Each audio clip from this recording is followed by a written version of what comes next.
Hello, hello. What's up, everybody? Welcome to the Blind Wave Podcast.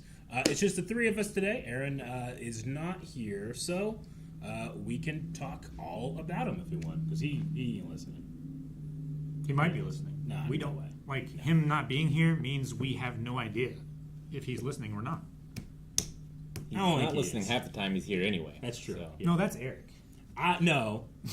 I can't listen half the time. He chooses not. So, how's everybody in chat doing? Yep. How was your guys' week? My week it was pretty fucking hot. I'm just gonna come right out and say it. It's hot. It was Hot right now. Corn sweat is pretty terrible. It's in full swing right now. The corn is too damn high. And I just saw some fields that were planted for a second time. Mm-hmm. So we're gonna have corn sweat well into August. Yep. Do people know what corn sweat is? Tell him, Eric. Corn sweat is when corn sweats and it gets really humid.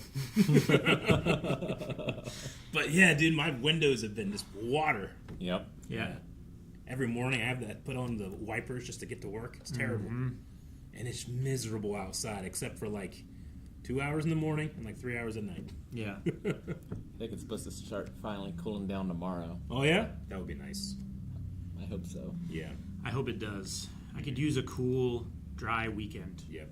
Because it has also rained every weekend, and I want to be able to ride my bike while the sun is up and not get heat stroke. But the wind. Your motorcycle. Yeah. Gotcha. Okay. I was like, oh, that's nice. The wind is also hot. My shirt gets wet from the front. Yeah. Oh, I thought corn sweat was Superman. I didn't think about that. But yeah, remember, none of us at the table here have seen Superman or Fantastic Four, so Nope. no spoilers. / I think Please. we have words blocked and stuff too. Please, no spoilers. But might be a reaction at some point here. Mm-hmm. What all happened this week? I started Claire Obscure Expedition 33 on Tuesday, and I was like, look, there's a hole in our schedule. Aaron can't do his Pokemon on Tuesdays. And I'm like, oh, maybe I'll start doing this one game that people like. And now I've committed to playing it just once a week, and I've only played it once. I don't know if it'll be enough. I don't know. I got immediately into it. Very fun. How French is it? It's very French. Mm-hmm. Very French. From what I understand, I'm going to be having French things next stream. Ooh, Yeah. cool. I don't know exactly what that means. Are you? But they asked for permit. Hey, can we get you French stuff? And I was like, okay. So there are going to be some French stuff. Why didn't you go? Oh, I don't know. It sounds offensive when I did it. But Eric needs a baguette. They kept saying that in chat, so I don't really know exactly why, though, I mean, a lot of French. But damn, yeah. I want to give Calvin one spoiler that will get him excited. One of the main characters is, I was like, I know this voice. Oh, is it Jean Reno? And I was like, I know this voice, and it's very important to me, but for some reason, I can't recognize it. And it was Charlie Cox in his accent. Okay. And I was like, oh, it's Charlie Cox. I'm And equally as excited there. And then there was another voice where I'm like, I know this lady too, but not from like a show, or where do I know her from? Shadowheart from Baldur's Gate. Gotcha. Yeah. Yeah.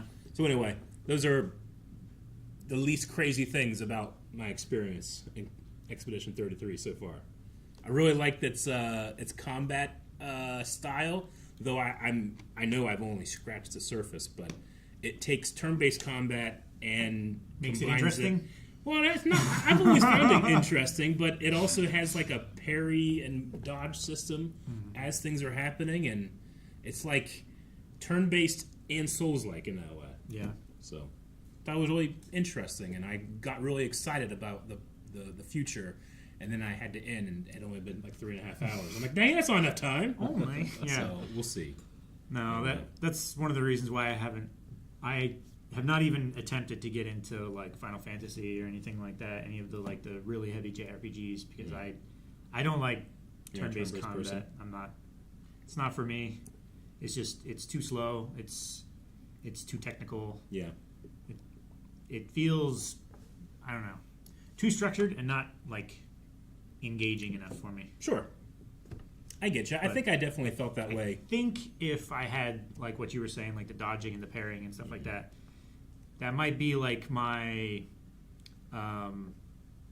Fallen Order for Souls-likes to JRPGs. Okay, I think I get you. I think maybe. It's like a Souls-light or JRPG light.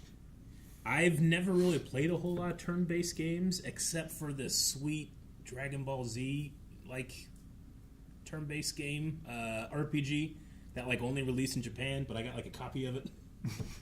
And I mean, it's really, really old at this point, but that's really the only one I had played in terms of like a true blue turn-based RPG system. Gotcha.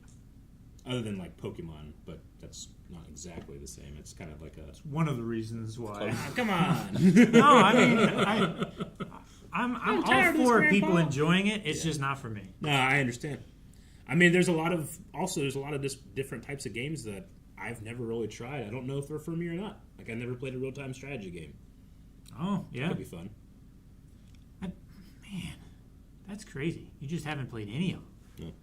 I've never played a... what are the tactical games? 4X? XCOM. XCOM. I never really played those types of Yeah. games or anything either, so... Have you played like a grand strategy game or anything? Like Civilizations Nope. or anything like that? I get jealous hearing about everybody's nostalgia for them, but I've never really done it myself. So you missed out on, like, you actually had internet and you could have played multiplayer, like, damn, I just had it. StarCraft? Well, StarCraft, but the medieval one. Age of Empires. Age of Empires, yeah. Because, I was way into those. I'm terrible at them, but I enjoy them a lot. Yeah, I get you. Yeah, one of my first online gaming experiences, I think, was Age of Empires 2. Back in the day. I don't know what my first one was. Mine would have been the original World of Warcraft RTS game. Oh, like Warcraft 3? No, like Warcraft. Warcraft, okay. Just Warcraft. Sushi Dozen, let me know what that DBZ game is, because I have a stark memory of, like, having random encounters with, like, Cybermen, but I can't think of what it was called. Yeah, that doesn't ring a bell to me either. But it was, like, it was old. It was for the Super Famicom, I think. Mm-hmm. But you could order those games and then open up your Super Nintendo and just take out these two tabs, and then you could play those games in it. Nice. So I did that for some games that weren't available. I had to put a chip in my PS1 in order to play Japanese games. Oh, Gotcha. it was a region unlock chip thing? That's cool. Catastrophe with a $4.99 super chat says, donating since I've been watching since the beginning of Game of Thrones days. Love the content across all the channels. Wow. Thank you so much, Catastrophe. Thank you so much. Thank you. Hope you're still enjoying all the content across all the channels. Yeah, but if you didn't know, because a lot of people found out this week, if you didn't know, we have a video game channel that we've been playing stuff on, and we're going to be having, I think my Echoes of Wisdom highlight just went up today. It did, just this morning. Go check that out. We, we have multiple channels so that if you have a specific interest, you can subscribe to that interest, and then we don't flood your inbox with videos you're not interested in. So go check those out if you like that. We have Wave Squadron, and we have Pokemality, and Roll with the Punches as well. So check those out. We had a question. Do you guys want to take some questions too? We can take some questions. I was just trying to read through chat. I kind of got distracted. Commander Coding had a question. Go up a little tiny bit. Does the crew have any thoughts about the rapid development and progression of AI? Any particular areas of interest or concern about where it's headed and the potential impacts? I feel like we're at a turning point. It's very exciting for the medical field and being able to sequence the human genome much quicker and find like markers for genetic diseases and stuff like that. Yeah. As far as the misinformation and just AI trying to do what it's told, but it doesn't really understand what it's doing thing, that scares me. Sure. As far as just just giving an answer, no matter if it's backed up by I get what you mean. reality or not. I feel like, pretty soon the only thing they'll be able to tell if something's AI is AI. Which that in itself is also worrying. I think I'm still pretty good at doing it, but there's been a couple that have slipped through for me. Definitely for me as well. This week had the bunnies on the trampoline. Have you seen that video? Yeah, I have. That got me. Yeah. I was like, that was good. Oh, okay. A bunny just disappeared. Yeah. I didn't catch the bunny disappearing thing. It was the reflection. It was the light reflection off the dirt in the middle. Yeah. It was warping too much for how far they would bounce for me. But like, I have easily been gotten way worse than that. But yeah, no, it's only going to get better or worse. Yeah, like it's been something we've been worried about since computers started, and like it's interesting to see like getting closer and closer to some of those dystopian sci-fi visions, and like seemingly not learning lessons from any of them. Yeah, I get you. Yeah. I feel like I'm optimistic about its uses in terms of like I heard before, like you don't have AI paint your painting so you have more time to wash the dishes. You want your AI to wash the dishes so you have more time to go paint your painting. Yeah. You know? Yes, please. Yeah, so I feel like optimistic, like Calvin said, in terms of the medical field, in terms of like being able to democratize education even more. I think that it could be a good way of doing that. Except now we have a system that was mainly about this, using AI to mess things up. But that might have to be a big shift. But I think it could be for the better. Yeah. I definitely, if there had been a system where AI would learn a student's optimal way to learn and then teach them that way, I definitely would have benefited from that, because I did not learn the way other people learn. Like just from an understanding and visual and an interactive way. Like I needed a different method. Yeah. I don't know if AI is the solution for that as much as being able to free up more people and pay more people to have like smaller classrooms and like having more individual focus. Like, ideally, if the grading and stuff like that were taken over by AI, I mean, it would still need, like at the stage it is right now, it would still need like human verification, because AI can just come up with some strange shit randomly. Yeah. Catastrophe with the 999 Super Chat said, on that AI question, I work as a software engineer, and it's crazy how much we use it day to day. Makes you a bit worried about job security as well. The next 5 years will be wild. Definitely. Yeah. I know some of the big watchdog groups, like the biggest thing is online security is one of the things like we all just know that when you go to ATM you're able to get your money when you need to and stuff, but that stuff is going to be way more vulnerable as AI becomes more general versus just language models like it is now. Like right now, the AI knows what you want and tries to tell you what you want, but it doesn't often do what you want. Sure. Pretty soon, it's going to start doing what you want unless we have some other types of restrictions. You know? Yeah, I'm on the security thing, like using AI to if you have a lot of public posts, like you can have an AI train on a family member's posts and their codex or how they speak, stuff Lexicon. like that. Lexicon, thank you. And then use that as a social engineering way to hey, it's your mom. Yeah. Can you give me your social security number? I need it for this thing. That's going to be a huge danger. Videos of people's kids, older people getting videos from their nieces or nephews or grandchildren being I'm in the hospital. Can you send me money right now?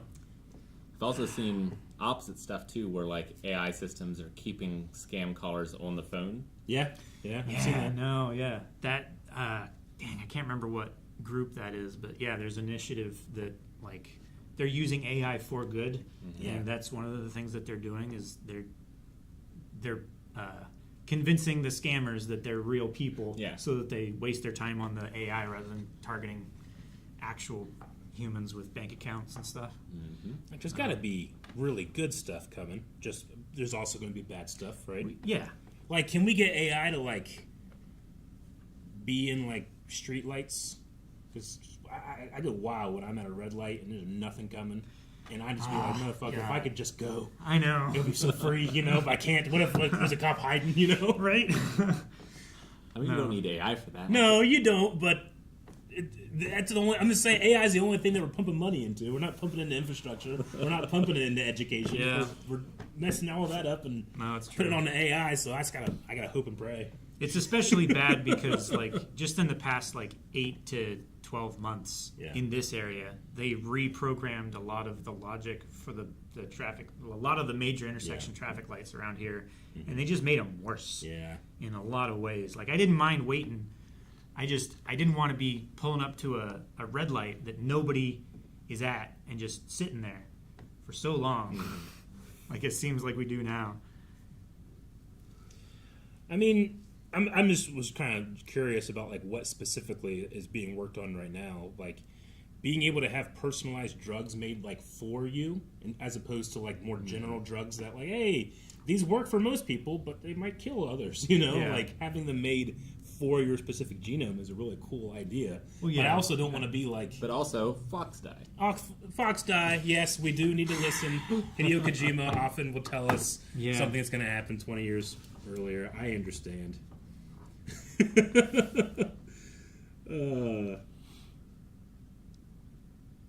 I mean, there's a lot of really interesting stuff, but combating food insecurity. I mean, being able to have infrastructure there when we don't throw away. What is it up? Like America throws away like a third of their food now. Isn't it more than that? It's something. Isn't crazy it like that. 45% or something waste on average? Language translation has been a big one these last couple of months. Like the things that they've had with that, that really does break down barriers. Just being able to speak to somebody. Well, yeah, one of the major reasons why I got this phone is at the time we were planning on going to Japan for Star Wars Celebration, and it has a live conversation translator to where I can hold my phone like this, and a screen on this side will have their language, and a screen on this side will have my language, and we can just talk to each other and read each other's conversation. Sure. And like that's huge. Yeah. You know, stuff like that is in sci-fi from like the 60s. You know, a universal translator, and it can just do it now. So obviously, a lot of our stories and media have said, "Hey, be careful; it's not worth it." But like, what are your dreams of like what it could do? Like, I like the idea that Generative gaming. That is interesting because obviously I want people that are like the best voice actors and stuff to continue to get their jobs. But I also love the idea of you go up to NPC and eventually they just kind of run out of things to say, and then they say the same thing forever, and I'm like, oh yeah, this word isn't alive. But what if they could just say something new each time, you know? But it wouldn't, at least for now, be worth losing incredible voice acting, you know? Well, if they would just have a fair payment structure to modeling a dialect and a voice and stuff like that, then I think it would be worthwhile. Yeah. Like, if you could have Matt Mercer play an NPC and it would generate whatever the AI wants him to say in his voice, and then based on how much interaction that character gets in the game is how much he is paid for. Like, the better the voice, the better the pay kind of thing.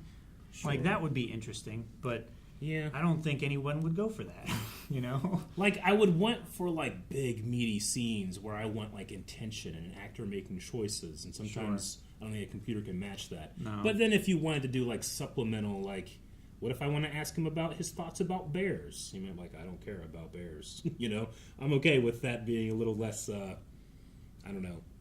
precise to his performance. I don't know. It's not as emotionally involved, so you don't need that intention like you were talking about. Yeah. I mean, Aaron and I talked about this, but Magic Blue Flame sent in, what did you guys think of the AI Vader in Fortnite?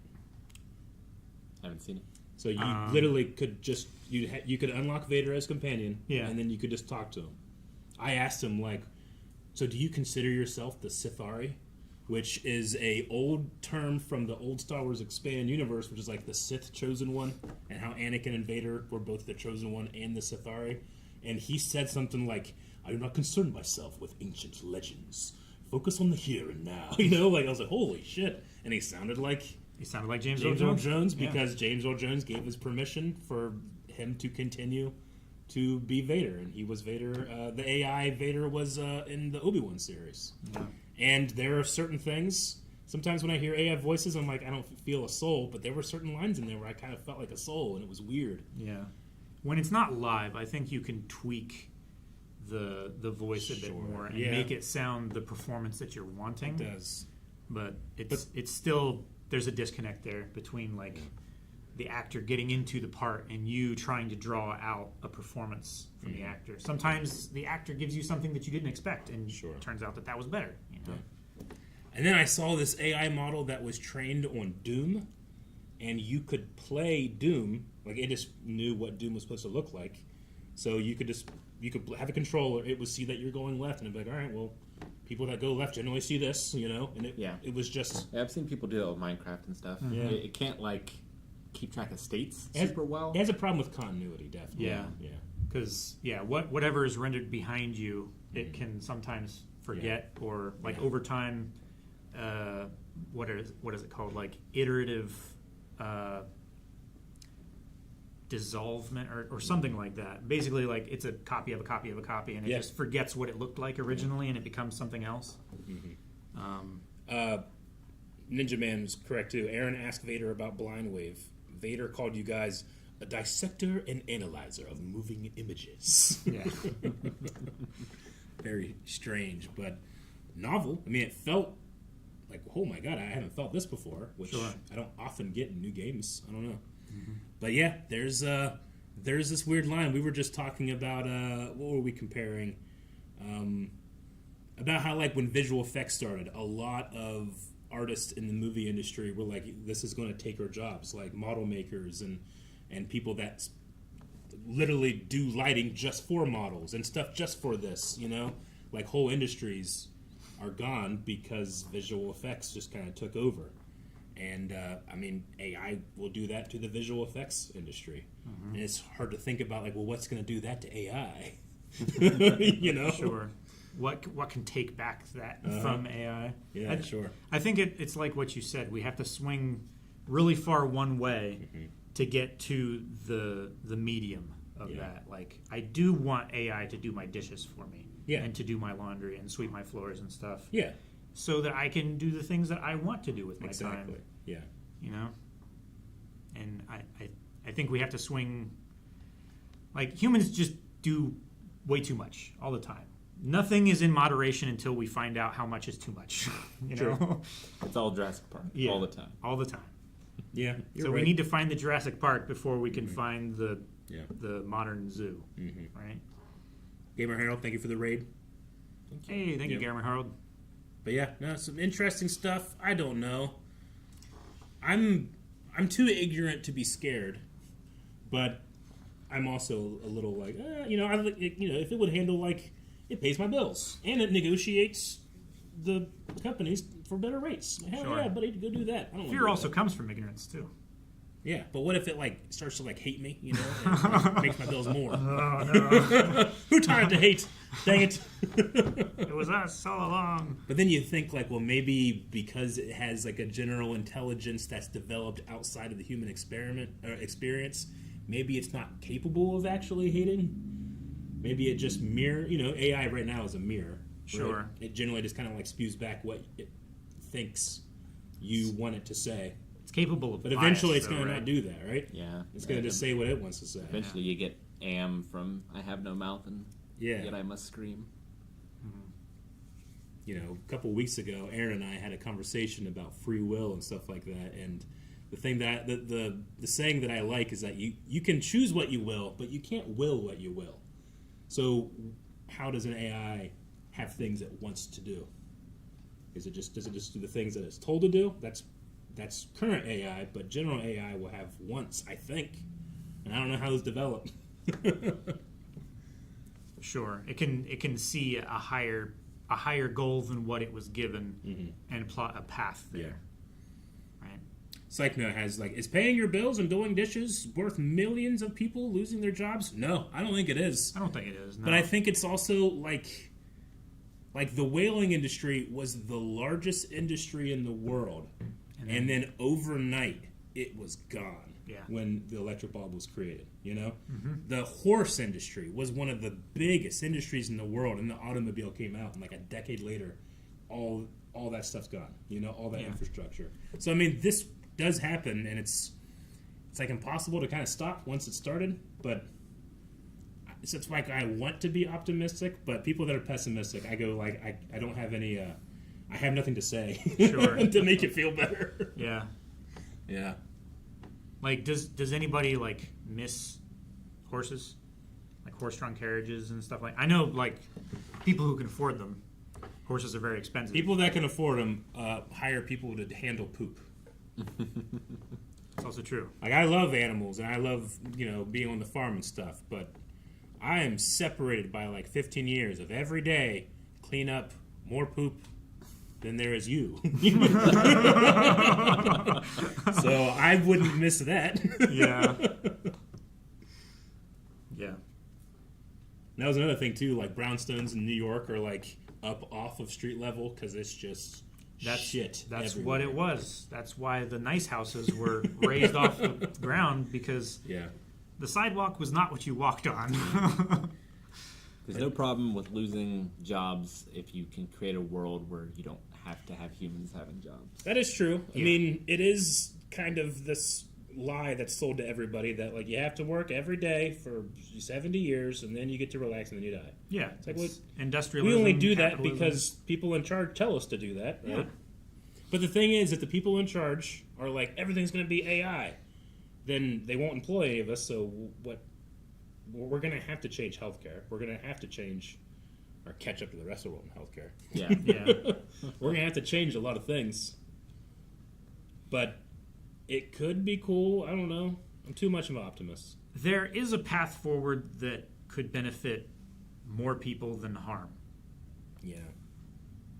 I don't know how we get there from here. Right? Hopefully AI could figure that out. All that's left is going to be machines and the Amish. Yeah. We really need a Senku guiding the way. We do. Yeah, we do need a Senku. We need a wise man to tell us the way, but unfortunately, in next year, the wisest thing will be an AI. Maybe. If wisdom comes from experience, AI right now, does it have experience? Yeah, you're talking about what's the term? Qualia. Is knowing everything about red is that equivalent to seeing the color red? Yeah. Right? Mm-hmm. It's called the qualia. And a lot of people believe in it, some people don't. I kind of go back and forth. But does qualia exist? And if it does, AI shouldn't be able to do that unless it becomes more like our consciousness, which we don't know what is, so we can't compare and say if it is or not. Yeah. Yeah. It would need to be connected through the same sensory stuff that we have. Yeah. Right? And, it would have far more sensory stuff than we have. We have, faulty equipment. We have, blind spots in our eye and can't see radiation. You have an ear that doesn't work. My ear doesn't work. We also we recognize patterns, and that means that we recognize things that aren't there more than than things that actually are. So, I don't know. It will have more data, but what is the qualia experience? And I think that's the term. I'm probably saying it sound like an idiot. I mean, yeah, it's... I think if AI can have a favorite color, right? Eric, what's your favorite color? Blue. And you just know that. Yeah. Because when you see things that are blue, you like them more than that same thing of a different color. It's a really interesting question. Why is it my favorite color? I don't know. What food do you like the least? Meatloaf. You don't like meatloaf. Why don't you like meatloaf? A lot of people like meatloaf. Texture, flavor, consistency. Did you get to choose that? or is it just happened to you? I think it was thrust upon me too many times. Yeah. Just bad meatloaf at like family reunions and Like, stuff. I can't help that when a baseball was thrown at me at the pitch that I freak out because as a kid I hurt my collarbone playing baseball. And now the baseball hurt your collarbone. The baseball hurt my collarbone, and now I can't not freak out when I'm at the plate, you know? But through like exposure therapy, you could rewire those neurons Maybe eventually. it could. Yeah, sure, absolutely. Yeah. But like, if an AI can have quality, it wouldn't have that issue.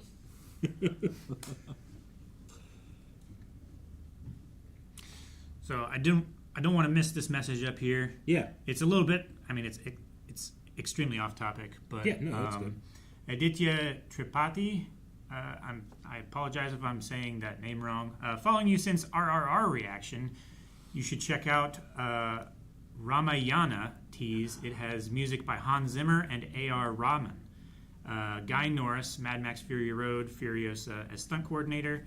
Terry Notary from Avatar and Planet of the Apes as mocap director. Okay. All those things sound Ramayana. So yeah, if there's a trailer or something like that, go to our Discord. We have a channel in there specifically for trailers called the Trailer Park. Put that in there and tag Jake, and he'll find it. And maybe we can watch that sometime. Yeah, qualia refers to subjective, qualitative, and individual experience of conscious beings. These are the what it is like aspects of experience, such as the feeling of tasting chocolate, seeing the color red, or experiencing pain. Qualia are central to discussions about consciousness, the mind-body problem, and the nature of subjective experience. And I learned that from AI. My AI overview. Dang it. I keep going to the AI overview. I initially hated it, but now I end up just looking at it more often. I need to not do that. Yeah. Because if you know anything about a subject, you're like, oh, this is wrong. But when you don't know anything, I'm like, that makes sense. Yep. I only trust AI results when I know the thing that I'm talking about, and I'm just struggling to find the correct sequence of words to make my point. Yep. Yeah. Right? For sure. I only use AI if you already know the answer. And you like skip that, go down and click on links, because if you don't, the internet will cease to exist. That is true. The less content that is generated by humans, then it'll go away. Yep. I think I'm not very conspiracy theory minded, but one of my conspiracy theories is like I rarely go on X anymore, but when I do, I think every single person's a bot. I have to. I just think assume none of that. the people are real. I'm being shown a war that they want me to take place in, and I refuse. Yeah. Other than creators that I know, That you know, yeah, sure, I and get you. have also seen their comments and opinions on other Yeah. platforms. Do I trust it? But yeah, I There's just just some- I just have to assume that everybody's a bot. There's just some posts like, and I understand that people can do this too, but obviously everybody knows that if you want, to be able to make money doing anything on the internet, you have to have engagement. To get the most engagement, you have to get people mad. To get people mad, you just, what are people mad about? Ramp that up to 10, put it out there, And so it makes me just doubt everything. It's like, no, they're just, what would make people the most mad? And then they just use their AI. Yeah. I don't know. Maybe it's just more conspiracy minded, but Like I know in England, and I think they're trying to do it here, but like mature mature content on the internet requiring like photo ID style things, and like probably should go the other way, where AI should have to identify itself. Sure. I just got a notification today about YouTube making a change that's coming into effect. Did you see it's this? Using AI to like track your behavior and tell whether or not you are underage. Yeah. Which, from what I interesting. understand, is coming from a UK law or something. Is why they're doing it. But if it detects or thinks that you are, I don't know if thinks is the right word, if it determines that you are underage and are lying about it, it says you can submit a government ID, a selfie, a credit card. Like, now it's going to start tracking there, which, like, I mean, also, like, I understand, like, this, but if that's your solution, you open yourself up to all this. Sure. You know? Because then, like, the idea being that you have a right to privacy. What if this system just deprives you automatically of access in order to harvest that data from you and store it on a database somewhere, you know? Yeah. Yep. Which that's also, very fringy, conspiracy, everything like that. But you shouldn't have to jump through all of those hoops I know. to get what everyone should have access to. And this is just the stuff they're talking that they're doing. Yeah. And no one's talking about the stuff that no one's talking about yet. But we'll find out in 20 by minutes. definition, yeah. I know, but like Facebook is at the point where they're actually starting to reveal stuff they did 15 years ago. It's like, man, because the you did statute that of without limitations is yeah, up. exactly. Because they shouldn't have been doing it then. So whenever I hear things like that, all I can think about is, what are you doing now that you're not telling us about? And they have so much more powerful tools now. Yeah. Yeah, my favorite example is when the government was pushing companies about recycling and things, and them coming out later and saying we knew none of this was going to actually do anything. Really? It was just the public wanted to see something happening, and they made it look like things were happening. Yeah. Well, I think we're all sufficiently stressed with AI. Do we want to talk about things that we know about for certain and sure. do the cryptid combat? We can do cryptid combat. Is it cryptid combat time? Let's see. Last time we had 2 new states that were coming up. Yep, I don't remember. I don't remember what they were. Well, I feel like we looked them up and we had another Nessie, didn't we? Yeah. We had Chessie. Was it Chessie? I believe it was from Maryland. Chesapeake Bay Nessie. Yeah. So Chessie from Maryland. And I can't remember what the other one was. It was some weird little monster dude Nebraska or something. was last. It was I thought we ugly. looked at it and it looked kind of cool. Yeah. It's Illinois. Illinois. Illinois is the Enfield Horror. Ah, yes. So I'll look up some Chessie stuff. I got the Enfield Horror. All right. I don't have to do anything. Chessie is from Maryland. To answer a question in chat earlier, this is a Fold 6. It's pretty cool. I like it. I get jealous whenever he folds it out. It's cool. I like it. All right. In American folklore, Chessie is a sea monster said to live in the midst of the Chesapeake Bay. Claims of sightings appear in local media and regionally themed books from 1936 onward. Over time, the figure developed into an environmental icon. Chessie is associated with the ecological health of the Chesapeake Bay, continuing to play a role in modern pulp culture. That's interesting. So it's like a champion of Mother Nature. Mother Nature. I like that. I wonder if the numbers of Chessies thrived during the pandemic. Yeah, I don't know. Maybe.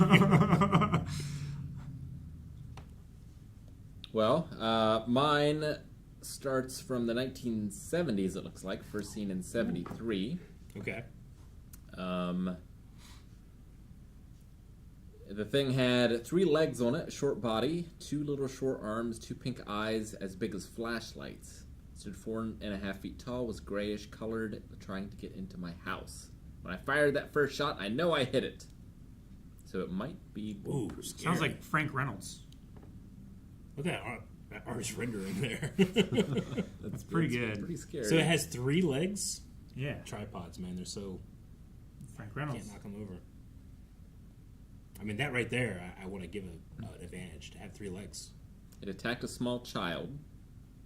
It's a Okay. bully. Chessie doesn't seem to have attacked anybody. Yeah? But could Chessie attack if threatened? Has there been any situations where that's I occurred? don't know. Chessie has a statue at the entrance of the Ripley's Believe It or Not Museum. Now closed in Baltimore. Must not have been that big of a draw. In a later encounter, someone described the thing moving with an unnatural speed. Quickly vanished from 4 men's sight. Also, the creature has an eerie shriek that they recorded on a tape recorder. Maybe Chessie could, Captain Planet this thing from, Like, let's not fight. You know? Maybe. This is saying 25 to 30 feet in length, aquatic mobility, and then submergence and emergence is really the only powers and abilities given to it. Okay. So, can it breathe underwater? I would say probably. I would say so, yeah. Dang. Where would they run into each other? Some attributed the creature to being an escaped kangaroo. Ah. Oh. Dude, those kangaroos are scary, man. Yeah, they are. Yeah. Very muscular. It's like, Yeah. just punches the kangaroo. It's like, Yeah, when he's like surprised, he lets go of the dog.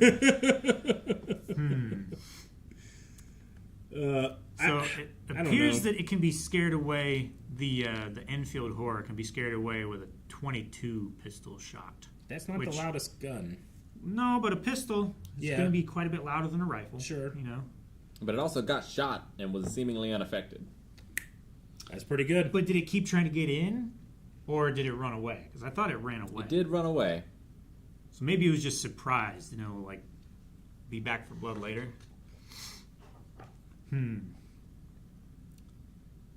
But I wouldn't want to fight a bulletproof kangaroo. No. That seems pretty bad.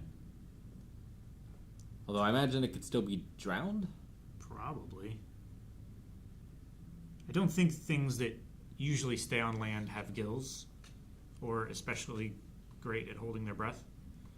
Although the Enfield Horror does sound like something out of Lovecraft. Most of those things can live in water and or most space. of those things don't need to breathe. I don't know. I kind of feel like Chessie. I mean, it's cool that it's like a mascot for environmentalism, but I really feel like this is just hey, Loch Ness is in the pop culture and the zeitgeist, and we have local versions of it. So Sure. I feel like yours is maybe a little bit more unique. I think so, yeah. Doesn't always seem aggressive. There's a story here. Said saw something moving out on the railroad track, and there it stood. It didn't shoot at it or anything. It started down the railroad track. It wasn't in a hurry or anything. So McDaniel was adamant that the creature wasn't no kangaroo, but following media coverage of the creature, an Ohio man contacted a local newspaper stating the creature may have been his pet kangaroo, Macy, who had been lost or stolen a year previous. Oh, interesting. So Man, we ain't getting any cryptid stuff that came out of our animal escapes. Ohio. yeah, no, we just got. There's like a tiger like on the interstate. Yeah. Did you ever hear that 911 call? Yeah, Zanesville. Yeah. It was featured in Tiger King. It was. Mm-hmm. That's our biggest like claim to fame as far as It doesn't wild have creatures. a great ending. No. If you love animals, don't look it up.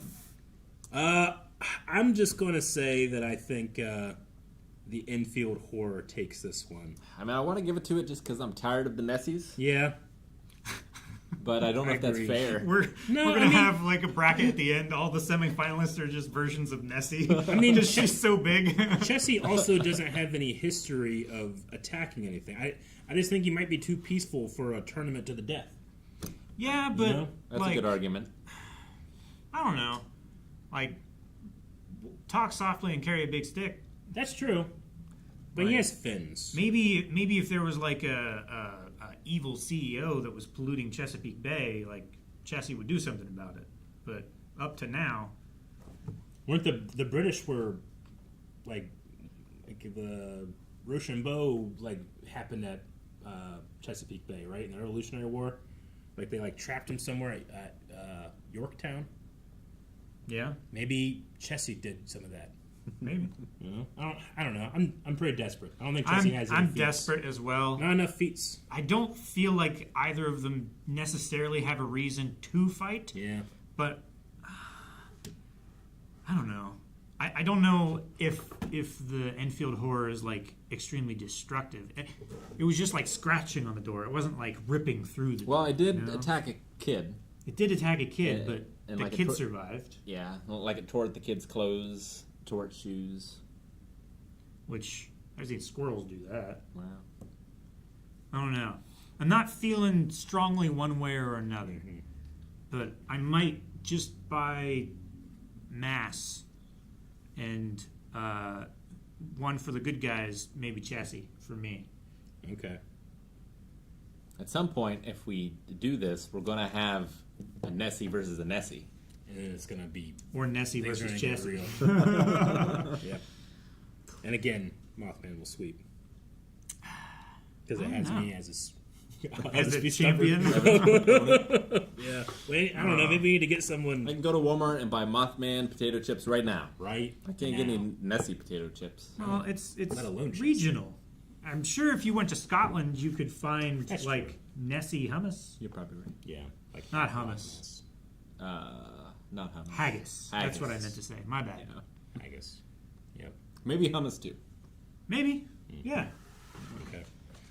All right. I think Chessie goes down. The infield horror wins this round Yeah. of creature combat. Cryptid combat, I mean. Cryptid Not combat. creature. Yeah. We don't let creatures do it. We have fake animals fight. It's more fun. It is more fun. For certain. Yeah. All right. Well, let's see. There was a Nintendo Presents today, and from what I understand, there's at least one thing that we can watch from it that I was told that at the very least I'll enjoy. So if you guys would come with me, I say we check that out. Sure. Yeah. I like video games. Video games are fun. I had interest in video games as well. So let's check this out. Okay, I seen the title. I'm excited. Let's get going. Spoilers. Oh yeah, we should start Yeah. the thing. Okay, that's cool. He's gonna get it. You guys are going to see another live Blind Wave reaction recorded right here at twitch.tv/blindwave and our YouTube streaming as well.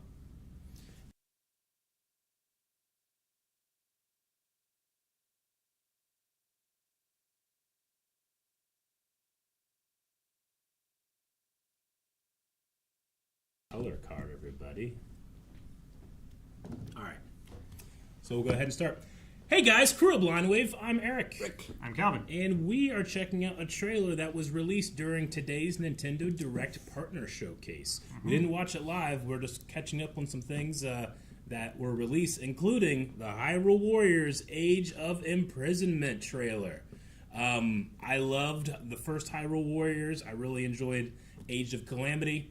This one is going to be a spinoff from the Tears of the Kingdom story. So you guys might not know the context or whatever, but I say we check out the trailer and see what it has to offer. All right. 3, 2, 1, go.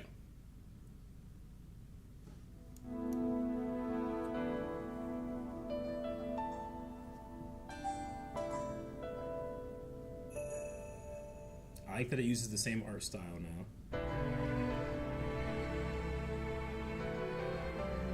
Given an opening, he will bear his fangs.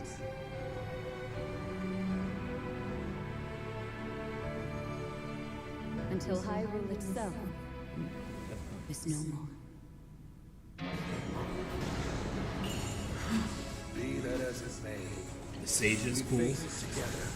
Was that a mask that we saw in the beginning? Like a stage mask? Whoa. Yeah, this game goes nuts. These games. I'm actually really excited to play it on the Switch too. Recall, sweet. But you sought it from Hyrule of all places. This is madness. Wow, okay.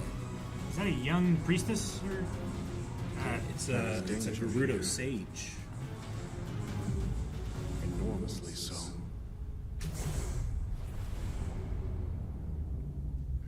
All right, awesome.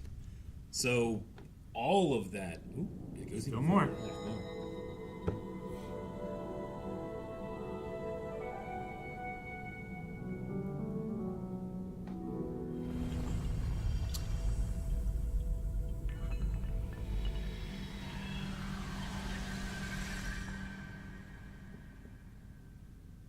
what was that, Eric? It's look, Tears of the Kingdom is a great game. Okay, I know that you're like, I don't understand any of this, but I don't. the only thing you have to know is that in the game, a character goes back in time, like 10,000 years, and all of this game will take place in that 10,000 year back in time situation. Okay. Yeah. All right. Whereas the first Hyrule Warriors Breath of the Wild spinoff took place 100 years before the game, where, in that game, Link is a Hyrule champion. Things don't work out. He dies, and then you wake up in the Shrine of Resurrection at the beginning of that game, right? So Age of Calamity was all about stuff that happened to Link before he died, right? Okay. And so this will be about a character time traveling and being even further in the past. So that'll be cool. I like those games, though I always did think they suffered from some terrible frame rate issues that made having 100 actors on the screen not worth it. Yeah. But from what I understand, the Switch 2 version of Age of Calamity is amazing. So Sweet. I'm probably going to replay that after I'm done with my current Breath of the Wild thing. Cool. Yeah. Good stuff. So yeah, really, really cool. Hope you guys enjoyed this reaction. I'll probably be playing this here at Blind with Gaming at some point. You also can go check out right now. We put out our highlight of my Legend of Zelda: Echoes of Wisdom playthrough. So it's 3 hours long, but it's a highlight of me playing the entire game. So anybody that missed those VODs can go and save some time, but check out the journey, because that was a really fun, very wholesome game. So go check out those guys, and we'll see you for the next video. Guys, thank you so much for checking out this video. You can, right here in the end card, click around. You can find videos that, we've been doing this for a long time with video game stuff. So if you like stuff like Mass Effect, or, what else we played? Elden Ring. Calvin, you played that. Played a little bit of that. Spider-Man. Ocarina of Time with Rick. You can check out a lot of games right here at Blind with Gaming. Awesome. If you like the Dynasty Warriors, there's a Berserk flavor of that Really? called Band of the Hawk. What? How long ago did that come out? PS4. PS4. I never heard of that. I wouldn't We have had been a aware. copy back there. I wouldn't have been aware of Berserk at that point, I suppose. Nope. Or maybe around then when we watched it. Yeah, it probably would have been. Wow. Yeah, pre PS5 we did reactions, and you started reading the graphic novels, right? Yeah. I've heard it's good. I need to play it. There's a fantastic Berserk game on the Dreamcast, which is the writer of Berserk was heavily involved in that game. So I need to get back into reading the manga. I read 10 volumes at once, and then I took a break. So I need to catch back up to where I stopped. But I might just read the whole thing again too, because damn, yep, it's the only way to do it. it's worth it. I tell you what, man, it's worth it. And it's almost like you do it a service trying to adapt it. You're just not capturing what makes it really special on the page. That's crazy. Where did I stop? I don't want to go into too many spoilers, and I can't give you an exact number, but I'm going to guess it's volume 11 or 12 is where I was, I think. Of the deluxe. Of the deluxe the big ones. The compendiums or whatever they're called. Someone before in Twitch asked the question of what was the last book that you finished. Well, I read a lot of Star Wars books for Badonka so mine would have been a Star Wars book. I don't read a lot of fiction, but I just finished a sci-fi novel called Red Shirts. That was enjoyable. Is it Trek based? It's very meta. Okay. I don't want to spoil too much, but the premise is there are officers, ensigns on a starship, who notice that ensigns on this starship that go on away missions die at a preposterous rate. They're trying to figure out why. I see. That's pretty cool. That is interesting. The last book that, not Star Wars book that I read was Empire of the Summer Moon, which is about the Comanches. I don't know a lot of, American history that's not just European based, Sure. So this book goes over, the Apaches versus the Spanish, and then the Comanches that were there as well. The Comanches kind of had this reputation of being, like they were short. They were like, you know, they're real mean, you know, and all the Native American tribes kind of just like dunked on them all the time. So they have this like generational hatred of the other tribes, and the Spanish made the mistake of showing them horses. When they got horses, they became, and this guy talks about it, the greatest horsemen to ever live. Well, yeah, it's They said they could ride on the side and shoot you in the face from under a horse's neck. You know, like they went from like the people we make fun of to like the people we the fear best at night. warriors in here. That, you know, like there's a thing where it was like 1,000 Spanish soldiers versus 2,000 Comanches, and they like the Spanish were just like, we're gonna take care of them. Like they're savages. They can't do anything. The Comanches every single time would come in and rout them because you just can't catch them, and they have no home. They're nomadic, so you literally can't find them. Sure. And they said that it was the first time on the continent that the Comanches, like, if you came within like 400 feet of or 400 miles of where you were, they had this like scout system where they would just find you, you know, and they would just they would target you so quickly, you know. And I thought it was fascinating. It's also a book, you know, it's not for the faint of heart. It's like there's a lot of torture, you know. There's a lot of reality in that book that doesn't make it into some other Native American stuff. But yeah, like they have a respect for people that can endure pain. Like, you know, there's the stories of Native American women would just you know, like just squat down on the trail and give birth, you know, and like not scream, because like part of their culture is like you were considered weak if you showed pain, to the point where if your mother, while she was birthing you, showed weakness, they would think you were weak. You know, a lot of interesting traditions and stuff like that. But because of that, when they would capture like settlers or the Spanish, you know, like they talk about how like they would run people through a gauntlet, and if you were like, oh, fuck you guys, like you were like, you know, I don't care what you do to me, they're like, this guy's sweet, you know, like be part of our tribe, because they also had a big problem with trying to keep the numbers up. Yeah. But anyway, a lot of really interesting stuff in that book, and the author just knows exactly the story he wants to tell, and it's really fun to watch this type of thing happening from this side of history. You know, I'm sure it was not fun in the moment. It sounds like hell on earth, you know, but in terms of just being like, what happened here? It's a lot of stuff I didn't know about. Yeah. Been reading a poetry collection called "When the Light of the World Was Subdued, Our Songs Came Through," which is a Native American collection of poetry. Gotcha. Okay, cool. That's cool. I haven't been reading. I haven't read or finished a book for a really long time. Yeah. But Carmen has been going through the Fellowship of the Ring for the first time. Yeah. And she's really enjoying it. She's like, oh, is this like this connects to this from what I saw? Like, this didn't happen in the theatrical release, but it was in the extended edition, but it was like slightly different and stuff like that. Yeah. No, it's been a lot of fun talking to her about that book, and she enjoys but also understands, like, and there's a lot of songs in this book.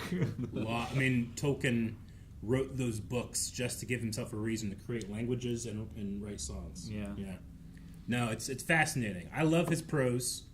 His best stuff, like it's one of the best paragraphs ever written, is Rohan arriving at Gondor and it describing Theoden's like voice, like as he cries out to his soldiers, and they talk about how, like, you know, there's been no man or elf or god that ever wrung a voice so true.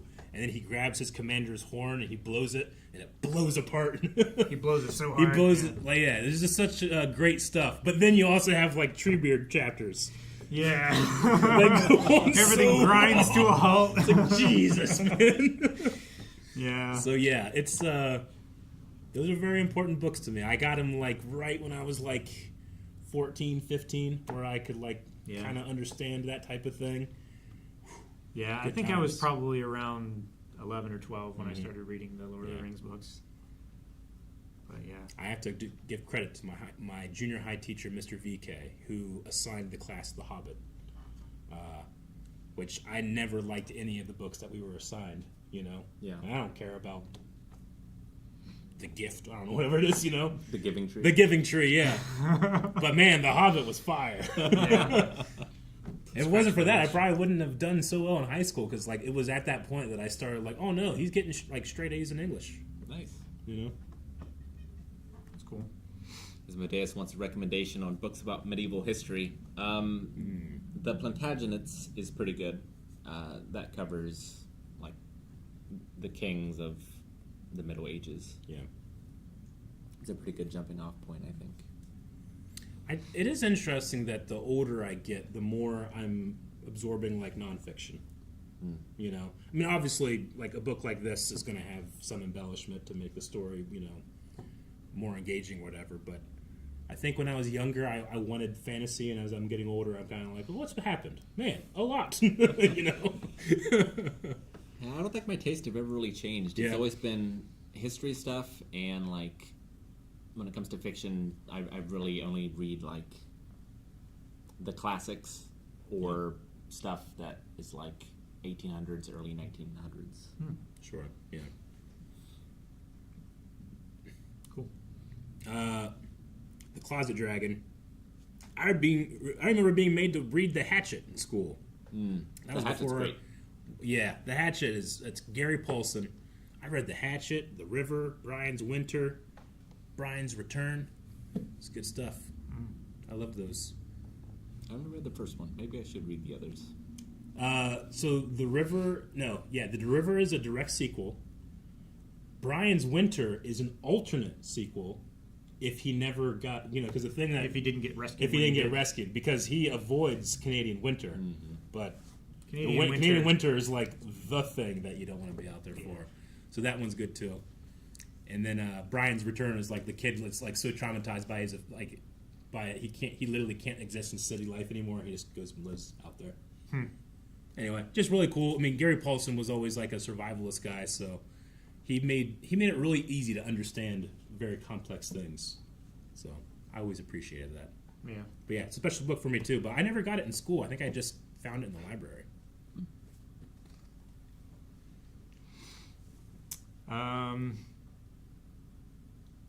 Stormlight Archive, Mistborn. Carmen's been reading through those series as well. She's been telling me little tidbits about it, Gotcha. but yeah, I haven't Yeah. sat down and like read a book for years. I've been doing a lot of audiobooks lately just because it's easier for me to do it more often. But I definitely have a hard time retaining audiobooks as opposed to on the page. Like I'm on the page and I'm like, wait, who's speaking again? I can just like quickly like see their name, you know? Sure. Whereas the audiobook you have to like, who was Dang. this? Reverse. Dang it. Yeah. I don't even know where I am anymore, you know? I read so much faster than an audiobook. Yeah, Yeah. Like I could just get through so much more. sure. I get you. That's but- the trade-off. It's like I can do it, but I have to dedicate like all of my awareness and consciousness to it.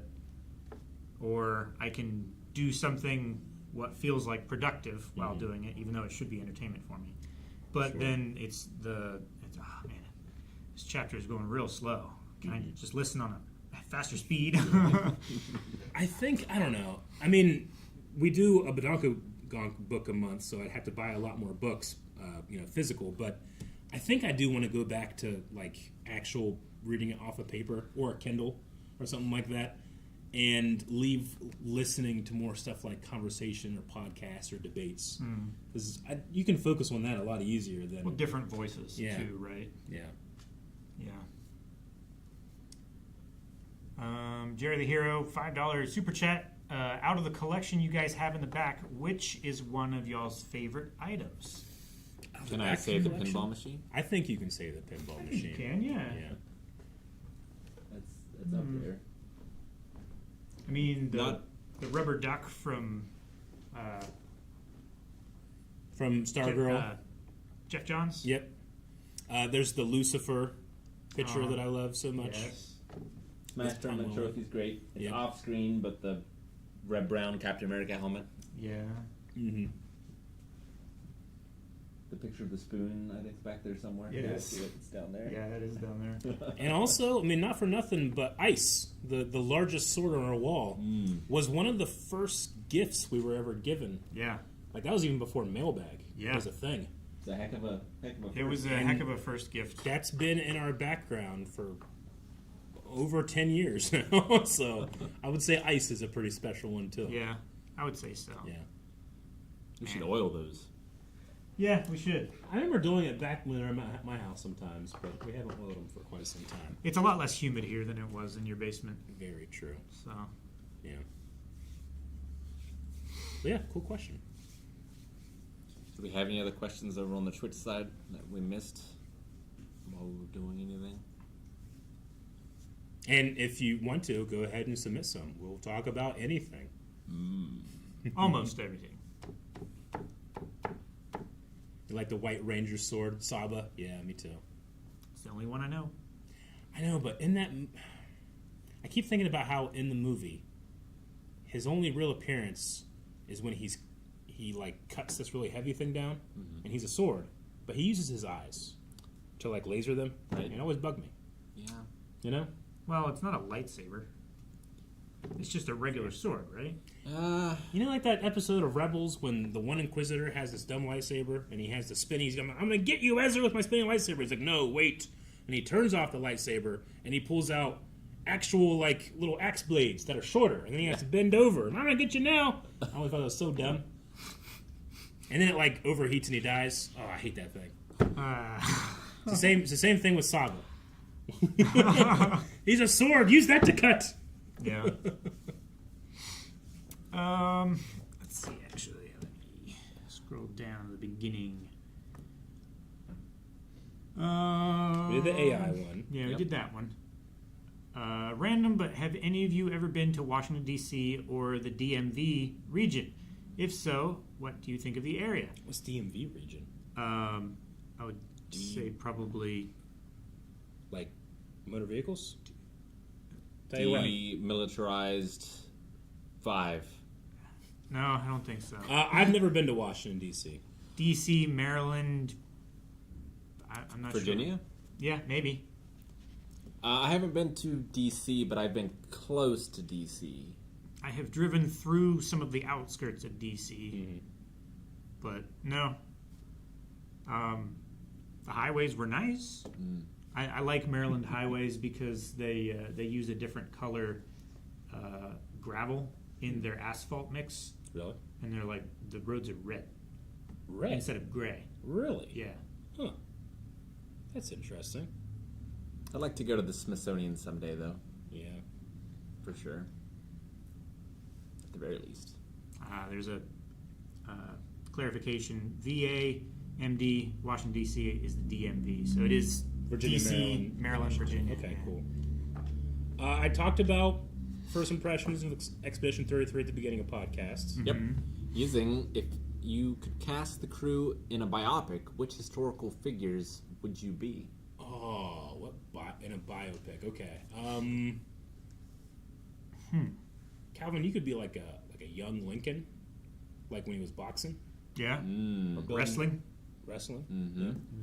Yeah, he was a wrestler. He was a wrestler. Wasn't he like fucking undefeated or some shit? Yeah. Wasn't He's that a very like, good wrestler. Yeah. Yeah. Yeah. That would be cool. Be good. I mean, you had to compete with Daniel Day-Lewis. Yeah, I don't know if I want to go that far. You and, could be the vampire hunter version. I would be okay That'd with be that. fun. Yeah. I don't know. I was just trying to think who stands out. I don't know who I would be. I've been called Jesus a few times. Yeah, you certainly have. Maybe something along those lines.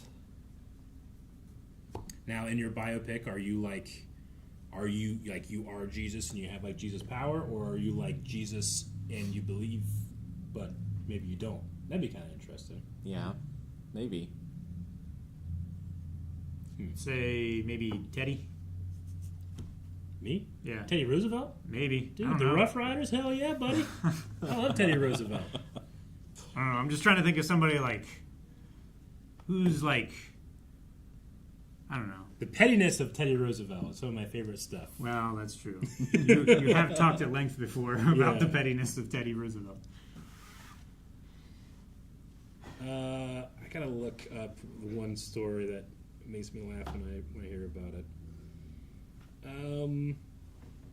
He had Booker T. Washington dinner. So he brought a guy named Booker T. Washington to dine with him and his family. The event provoked an outpouring of condemnation from white politicians, because Booker T was black, and press in the American South. This reaction affected subsequent White House practice, and no other African American was invited to dinner for almost 30 years after. So it's a big deal, but he got so mad about the response that he brought that guy around with him to like everywhere he went, you know? Huh. Just to like be like, fuck you, I like him. Good for Teddy. Yeah. And I'm sure there's a lot of terrible stories about Teddy too. I'm sure. It's hard to not find disappointing stories about anybody. Yeah. I don't know. I had to compete with Robin Williams. I don't know if I would allow myself to do that. Yeah. I'm trying to think of somebody that I know that hasn't been played yet. Like I still haven't seen the Weird Al one, which I badly want to watch, the Daniel Radcliffe Weird Al biopic. Me too. Because I hear it's supposed to be just it's a joke. It's a biopic, joke of a right? biopic, yeah. Just like what he would do for music, he's doing for biopics.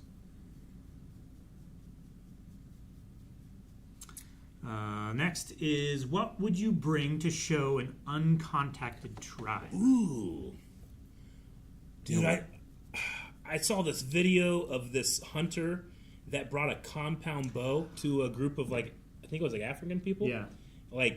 And one of the comments I love is this is when you bring a legendary weapon out in D&D. Because they were showing their bows and arrows and all the different stone carved arrowheads and stuff they have, and it's really cool.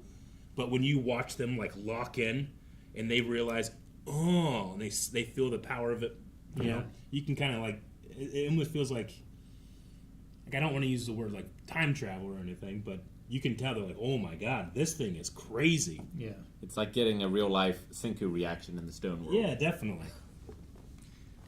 I also saw recently there was a video of someone that were showing a tribe a drone, like a camera drone. Gotcha. And he told him it's gonna fly like a bird, and then it started revving up and they all just ran away. I bet. Yeah. Because they didn't know what that sound was. I want to show someone who's never seen a Neil Breen film. No. That's actually not a terrible idea because it's only up from there. You're right. The first videos we have is just a horse galloping. I think right? It can be better than a horse galloping. Maybe they'll get it. Maybe we know too much. That could be. We're burdened with knowledge. Wow. Oh, no. I can't agree. Man, when they were deciding what to put on the golden record to put on Voyager, can you imagine if they did something like that? Yeah, Jay. They would come here to Congress to keep it from happening again. Yeah. Oh, man. That's a really fun question, though. I don't know. I'd be too afraid. Because you show them that, and you have no worry about them seeking more. Sure. Right? So it's almost like you had no impact on them. I suppose. But what if they, it changes them? For the worse. I don't know. What if they think he's a god? It's difficult for me to decide whether I want to show them something that would be immensely helpful and impactful. Yeah. That they could still use in their day-to-day life. And just this is the most incredible thing that I've ever seen. Show them that. Like a many hundreds of thousands of dollars fireworks display, or a drone show. They might not be able to comprehend. Yeah, I don't know if that would actually be good or not, or whether they would just be worried. I'm thinking of stuff like a ferro rod. Yeah. Just how much work it is sometimes to But I imagine a lot of them, even I mean, they know flint and steel. But I mean, right? a lot of people still like, you'll think you're going to an uncounted tribe and they have cell phones and butane lighters, Sure. Yeah. I mean, that was one of the things about like the Comanche book that I'm reading. Like, the idea is that in terms of culture, the people that were in North America were around 4,000 years behind other parts of the world, right? Like, they just started like building pyramids, like whenever Spanish settlers and Europeans came, But like, given them more time, they would have developed these things, It's like there's kind of this like this plottable, this stage of civilization they were in. But they talk about like the Comanche, like they got horses, they went and spied and see how you could do it. They made it better. They did the same thing with rifles. You know? Like they were still the same people, so they understood immediately. they're only behind because they got screwed on what animals were available to them. Exactly, yeah. Sure. And they weren't able to stand on the shoulders of their previous generations that did make those achievements. But they're ultimately the same people, So I imagine this uncontacted tribe, like, maybe giving them something just to, like, how we want AI to work. That helps them with their dishes, not with their painting. You can't ruin them, Rick. But he can, and he would. Super chat, £2 from Katie. Have you guys seen the new Aztec Batman trailer? I haven't. Not. Nope. I haven't seen that. Never even heard of it. Wasn't a question, but over on Twitch, Trilanus, just for Rick, I adore the monster anime, which I do as well. It's fantastic. I wish the dub was easier to get, because it's also a great dub. Is it difficult to get? Yeah, that dubbing studio I think doesn't exist anymore, and so like the licensing stuff is weird. It's all like kind of I think. gray area. Yeah, because like Monsters on Netflix, but you can only see the Japanese. Oh, gotcha. We should do a dub. Oh man, that'd be fun. I'm trying to think of who I'd want to be. Rick, we got to get you on a comic book reading with us one of these days. They're so much fun. They are quite fun. But I'm not good. No, you don't need to be good. You got to be consistent. Rick, all you have to do is just watch the Hut chapter of our read through to be convinced that you're good enough. And I just love listening to your voice anyway. We were talking the last time we recorded one about how Patton Oswalt is, obviously he's an actor and a comedian, but another gig he has is you can hire him to come to your table read. Yeah, we talked about that. Did we talk about camera? that? Okay, Yeah. gotcha. But I was like, man, I love that idea. So the last time we did a comic book reading, I tried to do that a little bit more, and I want to do it even more in the future. So Cool. you'd be really good at that, I think, too. I just love listening to your voice. Alrighty. Well, I mean, heck, we're here. We could, the Indian movie that someone talked about earlier. Sometimes that can take down our video. But if you guys want to check out the Aztec Batman trailer, I don't know. That seems kind of interesting. We can check that out. Is there a trailer for it that we can get? I think so. I think I heard about it for Comic-Con. Jake mentioned it last week. We just never got to it. So we got some time now. We can check out the Aztec Batman trailer. I'll go hit the record button. Okie Anything special like that, Jake? Nope, I don't think so.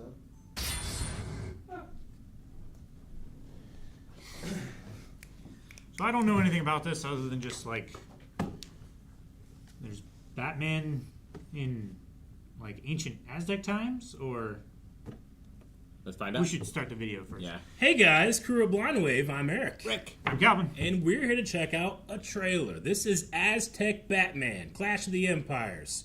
That sounds like a mod to a video game that I never played. But I know that there was a Ninja Batman that came out. I personally never saw it, but I think we watched the trailer back in the day.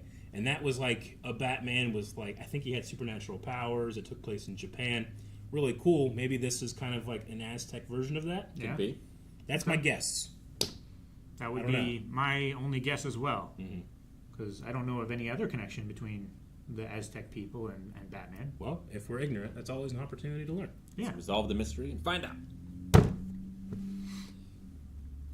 3, 2, 1. A wise man told me once, fear can kill you or inspire you to action. Oh, sweet. Look at that. That's so cool. Sweet. The music. Yeah. I like son, that. When you take my place, it'll be your duty to always be ready for battle. What are those? No, Damn. conquistadors. We were kind of just talking about My this. hands control the power of destiny. What I want is gold. Impossible. We have strict rules in place that forbid this. Rules are rules. Damn. Slaughter them all! Unrealistic. It's raining and their guns are working. Yeah. Are you all right? Where's your father? I'm going to stop Cortez. I want you to train to become the greatest warrior that the world has ever known.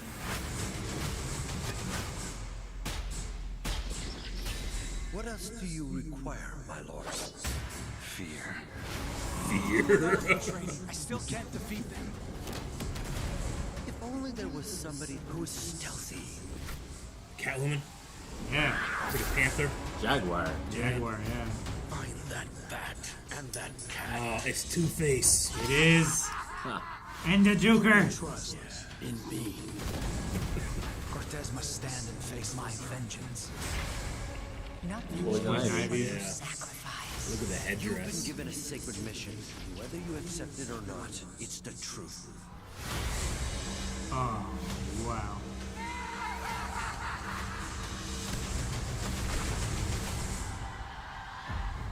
Tell us, war leader, what are your orders? Attack!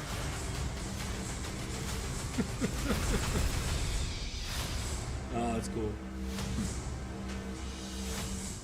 Okay, that's Okay. different. that's I mean, really sick. that's what I thought it was, but even then, I didn't really expect what we saw. No. I was expecting as Batman, but I wasn't expecting the villains. Yeah. Yeah, exactly. no, me too. For some reason, I Yeah. just expected Batman to be doing his regular shit, but nobody to fight against. I don't know.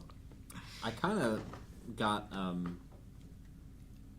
Zorro vibes a little bit. You know, I was thinking of Zorro too. Yeah. I Yeah. definitely was. Which, I mean, Batman was at the Mark of Zorro Yeah. the night his... It's part of his origin story. It's part of the origin story. The night the Waynes were killed. That's the show they go to watch. Mm-hmm. In the theater? Yeah. Yeah. Oh, that was really cool. I love the art style. I love the amalgamation of the Aztec style of the headdresses and the cowl and oh my gosh. Yeah, It's- seeing like the it's so Aztec cool. god-like look of Poison Ivy, the Yeah. Jaguar look of Catwoman, that stuff's really interesting. The Conquistador being Two-Face. I think know. that really works. Yeah. Yeah. Looks really cool. We'll see if we want to check that out. But if you guys want us to do that, make sure you're putting it at on your recommendations at blindwave.com/recommendations. And yeah, that's the video. Hope you guys enjoyed. See you next time. And if you guys enjoyed this trailer reaction, you probably love, let's see, a lot of trailer reactions we have on the channel. It's kind of a cool way to go back. What do people think about this before it came out? You can go 10 years back and watch some of the classic trailers to stuff that's older. You can also check out a lot of our movie reactions. We react to movies every week here, and there are literally hundreds on the channel. You'll find one you like. Dang it, I don't think that was 20 seconds. I think it was like 25. We've been told that our end cards are getting too Longer long. and longer. Once we started really pushing beyond, Yeah. it just takes more time. We had a rhythm. We used to be so good Yep. 20 seconds on the dot. every time. I low-key forgot this was live. Oh, man. Yeah, we did Batman versus Teenage Mutant Ninja Turtles on the channel. That was a lot of fun. Yeah, that was one of my favorites. I still haven't seen that. I think I was Worth watching. sick when you guys watched that. And you hadn't seen the original TMNT movie before. I've seen one of them I now. know. I have now. You've seen him now. Like, there's a couple like references in there that you probably wouldn't have gotten when we watched it back then, but now you would. Like the slow shredder fall. Yeah. As he comes down, you know, like they do that in the cartoon, and we were freaking out. That's cool. Yep. I was gonna say Bigswell on YouTube has an interesting one, like we were talking about earlier. If we did a Full Metal Alchemist dub, who would be who? Ooh, Alphonse would be fun to do. Alphonse. I think I'd like to do Alphonse. Who of us can snap their fingers on both hands? Calvin, I can. Calvin should be the Chopper. The Chopper. Remember, we've seen different versions of Full Metal Alchemist. Oh, but is the which Chopper not in your version? I don't remember. I mean, it has been years too. It has been years. I could be misremembering or forgetting. But yeah, you have seen the original Full Metal Alchemist. It's true. And we have seen Brotherhood exclusively. Yes. Barry the Chopper. Barry. Okay, I remember now. I couldn't remember his surname, if you will. Yeah. I remember now. Calvin, yeah, you would make a good Barry. You could be others as well, but at least I think I need you to play as Barry the Chopper. Yeah. I would love to do the choreography for the Fuhrer. I love his style. It'd be awesome to do that in live action. King Bradley. I could not play him. I don't have the gravitas. I think Aaron would make a good. Oh shoot! I just had it. Scar. Scar? Yeah. I think he would be good. I was gonna say Aaron is Edward because, like, he is indignant about being made fun of, and Edward is often such for being short. Yep. That's true. Yeah. I can see that as well. I don't have the physique for it, but I would want to be one of the two muscular men that have a muscle Impeccable off. muscles. Yeah. Right? Oh, one of the best things ever. I love that Bond. Might want to be Hughes. Maze Hughes. Yeah, Maze Hughes. Oh, that's right. When we were reacting to it, we decided that was Aaron's character because he had the same glasses. But We did say that. I remember that. he, yeah. Like, Aaron, he looks just like you. No, He he could be doesn't. anybody that we wanted. If he didn't want to be Hughes, I'm sure that he would be okay with you Yeah, being sure. Hughes.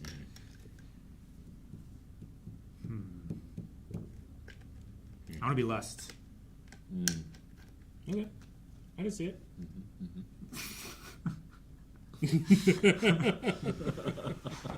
Okay, G, thank you for the 70 months. 70 months. How That's- long is that? That's almost 6 years. Oh my God. LKG. That's Incredible. crazy. Been reading their name for a long time. Mm-hmm. 70 months. Yay. Man, it's crazy to think about. Yeah, I don't take it for granted, but I often need to remind myself just how long people have been watching. Yeah. You know, I have my favorite YouTubers, but I kind of like come and go. You know, I might rediscover a YouTuber later and try to like catch up and stuff, but there have been people that have been consistent with us for almost 10 years, and Yeah. we thank you so much. Can't thank you enough. Nah, this is family. Even in Fast and the Furious, people come in and out of the cast, though. Yeah, they do. But they're always family. I suppose that's true. It's been 13 years. I mean, it's definitely been longer than we've been doing like YouTube Sure. as well, but it's been quite some time. Yeah, with Yep. the pit and rivals and all that stuff. That was proto Blind Wave. Big Wells making me feel old calling Full Metal Alchemist Brotherhood a classic anime. Ugh. It's a classic. It's great, but it's not old enough to be a classic, is it? I think so. I think It you can probably call is. it Do you classic. Do you listen to classic music on the radio now? You don't have to call it classic home, I'm- right? I'm not saying it isn't. I'm just saying the fact that it is that it makes me feel old. I mean, it was one of our first anime on the channel, and we we hit 10 years last year. So. Yeah. And it was not old then, but older. And then Big Wells 6 with a $1.99 super chat. Nothing to say, just support. Thank you so much. Hopefully it's not just like transparent text that you have to highlight to read. But they're also the one that said about FM, the Full Metal. The Full Metal one. Yeah. Gotcha. Okay, cool. Thank you, man. Wild Games asked, will you guys attend Star Wars Celebration 2027 in LA? Hope so. Definitely going to be more feasible than us trying to get out to Japan last year. Definitely. But yeah, I missed it. There was just, whenever it was going on, I was jealous. Also, it's going to be the 50th anniversary of Star Wars. You're right, 2027, and then 77. That's crazy. Yeah. You think they'll finally release the original trilogy unaltered? I've been hearing for years and years and years that George Lucas had it in his contract with Disney. You can't release it. But I think this is the year that I've heard more and more that it's becoming more likely. Do you think he destroyed it? I don't think so. It still exists? I think it still I think exists. he would probably still have the original copy, if nothing else, just for like nostalgia, being that is his baby. Like everything came from that, you know. But I think it would have to come from George to Disney rather than Disney to George. He had his first Comic-Con panel this year. His first appearance at San Diego Comic-Con. He was promoting his film museum in Chicago. Is that separate from Steve Sansweet's Rancho Obi-Wan? Yeah. That's in California. That's I was going to say that's way and that's a out west privately and owned collection still. Okay, so he's like, is it going to be a public? This will be a public one. And you said film museum, so it's just like film.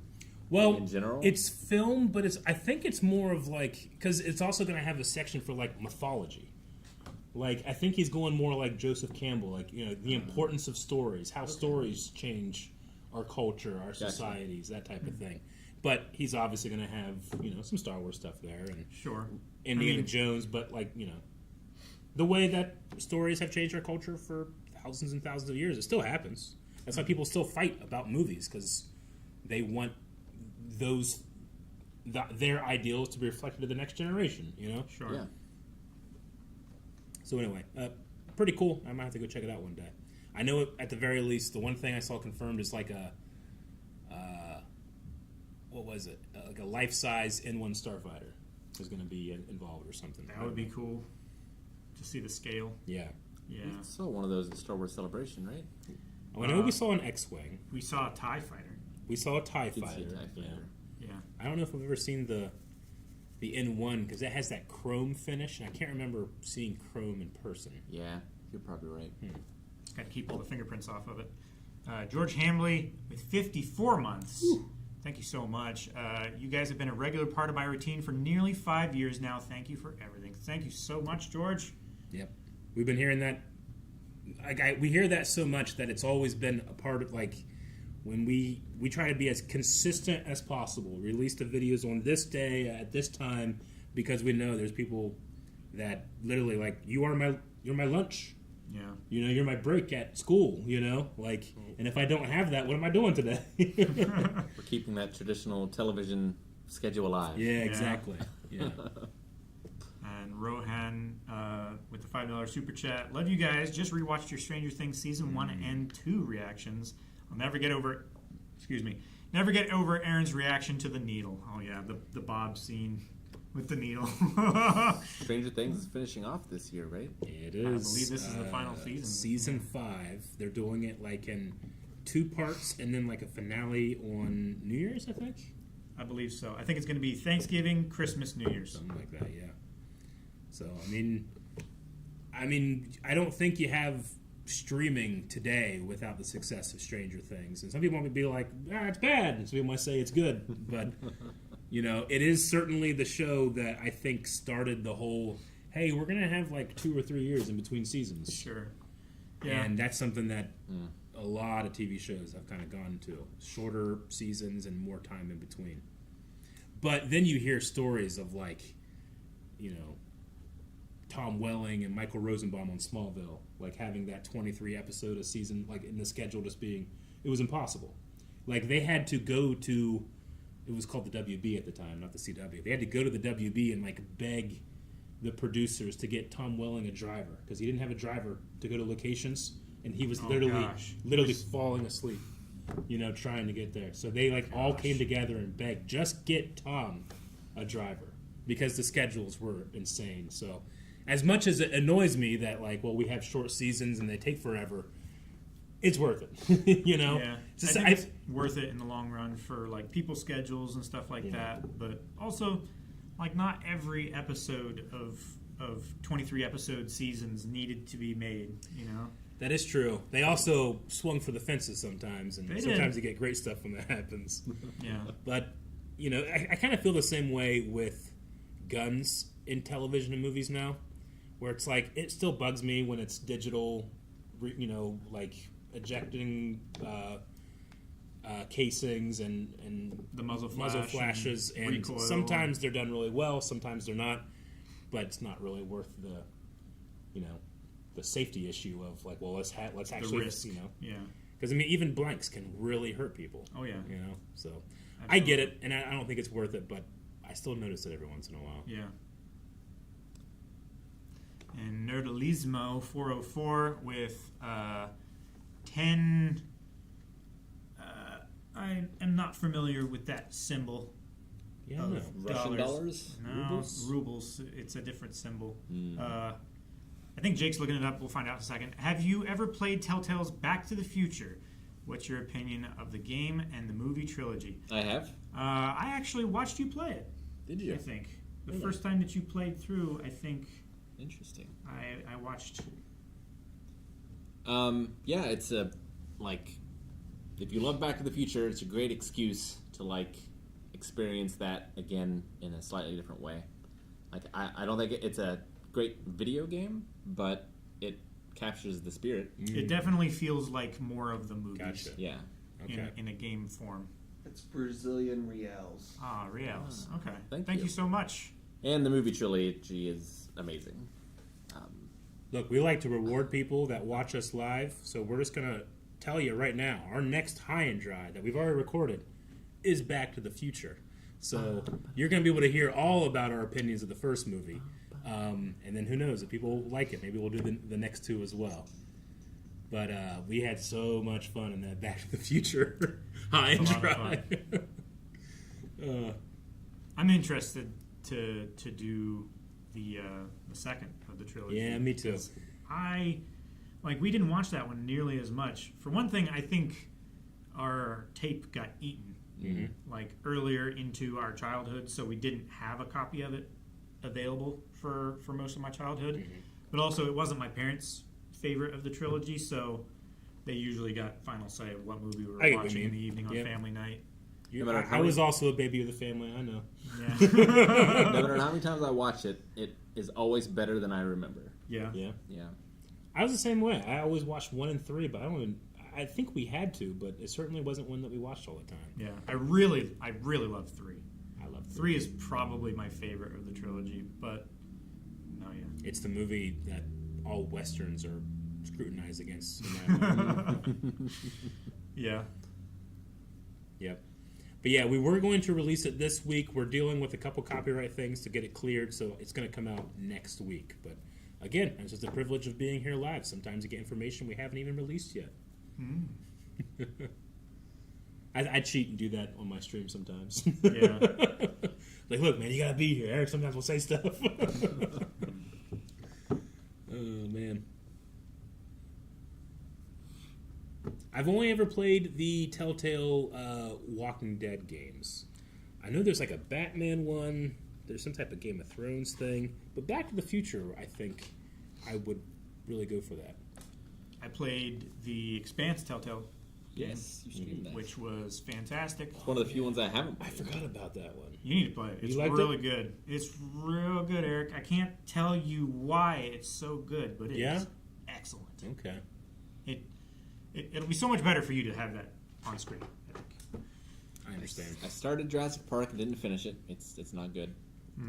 I played Wolf Among Us, Yeah, I remember that. I played the first Walking Dead game. I played Wallace and Gromit. There's a Wallace and Gromit Telltale series? Yeah. There is. I didn't know that. That's crazy. Let's see. Holy shit. What else have I done? I played their episodic Mad Max stuff. Man. I'm sure there's others that I'm blanking on. But I played quite a few of their stuff.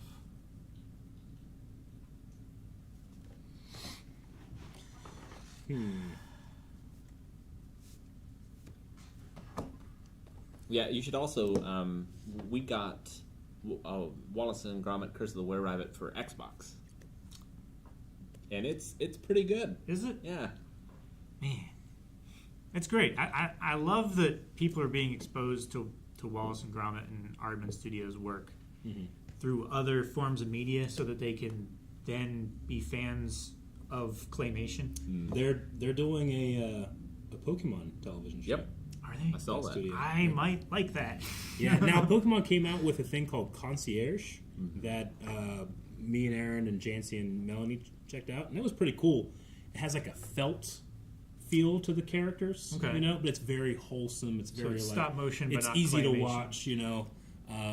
So I was like, oh, they're doing another one, but it's with the Wallace and Gromit people. So That's really cool. yeah, really cool. Okay. Is there a let's see, Savar Warlock says, is there a possibility of Calvin and Aaron checking out One Piece live action after East Blue? Well, if you're not following along at Blindly Beyond, we are very close to finishing up East Blue. Yeah. Yep. You know, we have twice as many, or I should say another half as many over there, because we do 2 a week, so... I thought we were going to be doing it from an old age home, I know. but here we are. And I would have done it. I would have done it every year. And we wouldn't have gotten as far as we are now. And I would have regretted it, knowing what I know. Because I love that show. Yeah. I mean, it's a possibility. Yeah. I think you guys have mentioned there's some stuff that's covered in the live action that isn't covered in There's some the stuff that's a long ways off. anime. Yeah, it's really like one thing, I would say. But it's I would say it's probably a big thing. And I would want to keep you Fresh. in the dark. I kind of like our dynamic now, where it's like you two are... You guys know, and Yeah. we kind of don't know. Now, right now, we just hit areas that I don't know, and I'm really enjoying it, but... Although now you know about what we saw in like the after credits thing. I do. Yeah. I do know. Yeah. So it's been very interesting. I don't know. It kind of reminds me when I did God of War, the PS4 version. I started playing it, and then I started also playing the old games at home. And I, like every stream, I would learn a little bit more about who Kratos was. Yeah.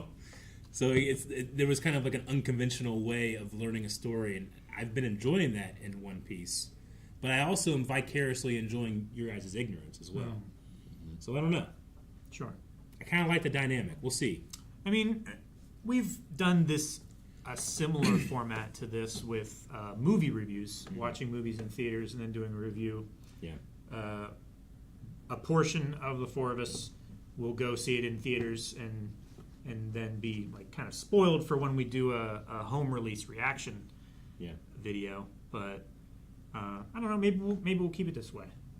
To where Aaron and I are like totally fresh going in, and you guys have the know, and you can be laughing to each other over there. It's like, oh, they don't know. It's fun. I'm sure that would be entertaining for you guys. Mm-hmm. Seeing Aaron and I not know things. Yeah. And Thibaut, thank you for the €2. Greetings from Belgium. Greetings from Ohio. Greetings. Hello. Do you have corn sweat there? They have chocolate. They do have chocolate there. That's right. And donut, right? Belgian donuts. Don't they have donuts and stuff? Maybe. I gotta look it up. Belgian donuts. I know most all donuts. So. Well, I mean, it's like Swiss French kind of cuisine. Gotcha. I think they have like I'm sure they have pastries donuts. and stuff, right? Almost assured. Belgian waffles. That's what I'm thinking of. Waffles. Yes. Waffles. Belgian waffles are so good. I love waffles. I feel like I can't let it go. Good. Okay. French toast, Belgian waffles, and then pretty much any kind of pancake, I think. Oof. Man. I'd probably go pancake, Belgian waffle, French toast. I think I'm waffle French toast pancake. Really? Yeah. Huh. I love waffle. I love just every little square has some syrup, you know? I It love is that. very satisfying. It's so sad. You can cut it like in squares and eat it like you do. I do like you know exactly how much flavor of that thing that you're getting when you're cutting it up and stuff. It's also more satisfying cooking a waffle too, like pouring in all those different little bits. It's much easier to spread butter on it too, which I am a That's true, but necessity. I don't eat butter on my pancakes or waffles. That's so weird. Carmen doesn't eat butter on her pancakes either, or her waffles. So weird. She also doesn't have jam on her peanut butter and jelly or jam sandwiches. Yeah, She just no. has peanut butter I sandwiches. just have peanut butter sandwiches. I sometimes straight have peanut butter and banana. She has With peanut no butter and jelly. banana. Yeah. I've had that in the past. I feel like look, I don't like ranking, but French toast is also fantastic. Yeah, it's no, fantastic. It is. It's possible I've never had good French toast because I feel like the only French toast I've really had is like the frozen kind. No, you got to make it like you got to get some like half stale bread and dip This doesn't sound great. No, it's a necessity. He's right. If you're making good French toast, Yeah. otherwise it's soggy in the middle because there's too humidity from cooking the egg on the outside and it traps it inside and it makes the bread inside deflate and soggy. So you need half stale bread. Yeah. Dip it really quickly in egg, and if there's a little bit that splashes on the side of the pan, just fold it over when you flip it, and that way it sticks to it. You get a nice evenly re-moisturized bread with the egg coating. I don't know what it is. It's like, So good. its flaws are like make it greater than the sum of their parts. Yeah, it's like banana bread from nasty old brown wrinkly bananas. You know? I feel the same way about the specific type of cheese I went with nacho with the nacho chips, tortilla chips. Yeah. At the movie theater, I want it slightly too baked. A little bit of crusty on top. It's not creamy enough. Yeah. So yeah, I feel the same way. Thank you, Big Wells. Big Wells. None of our IHOP employees know how to make French toast properly. And it's always disappointing. I always give them a chance, but it's always a mistake. I should make French toast. I stay away from sugar right now, so I'm not doing the syrup, and I don't know if I could have it without syrup. It would still be good, but it wouldn't be that good. I genuinely like it with more butter than syrup. I usually have it with very little syrup. Jancy did find me a sugar-free syrup, but there's something about it that, you know, like some sugar-free things are okay, and others are like... You get like an something's aftertaste off. back Yeah. here. Yeah.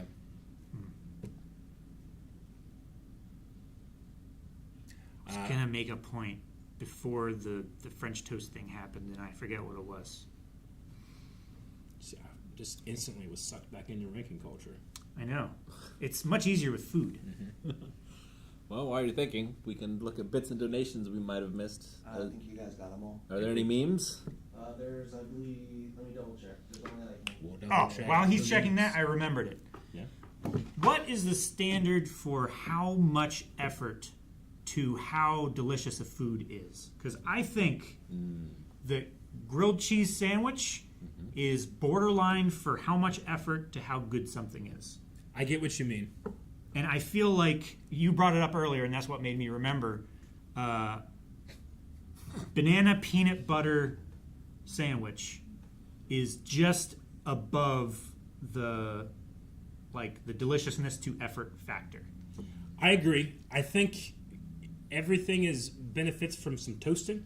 Yeah. Like have the bread a little bit toastier. That way the peanut butter and the banana gets offset with how like mushy it can feel sometimes. Sure. And that takes a little bit more effort. Yeah. But I get what you mean. I mean, I can't wait for this. Man, my beard was so big It was. in that picture. When it comes to like effort and like just a nice piece of fruit, right? Sure. Yeah. Like I would honestly prefer to eat a banana by itself and then happens more often than What you was think.